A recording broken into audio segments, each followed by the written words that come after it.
ishingwa ry'imigwi y'amatora sisi mu makomine ryarabaye, ariko kuri twebwe tuvuga yuko twanejeje n'ukuntu byagenze,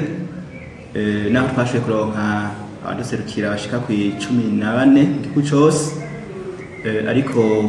tuvuga yuko bitari bishimishije kuko twatanze bwa mbere amadosi mu ntara 11, ivyo vyatumwe n'ukungene basavye yuko amadosi atangwa mu mabahasha ariko ikidodo c'umugambwe. Icadutangaje be no gusumba n'ibindi nuko hariho hamwe zakiriwe n'amabahasha ari kwidodo atabiriko, hanyuma hane naho bakanga kuvyakira. Aha ko twe turahagaze cyane ku mugwi seni ariyo yose ikomokako, kuko ni mugwi wagiyeho binyuranyije n'amabwiriza n'amategeko, ni mugwi wategezwa gushingwa n'ibwirizwa ariko washinzwe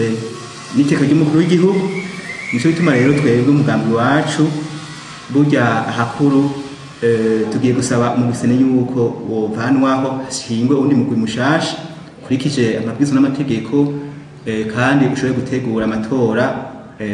atawakumira, kandi ugiye inama n'ingingo nabo vyega no kuvuga abanyamigambwe n'abandi bose berwa n'ibibazo by'igihugu.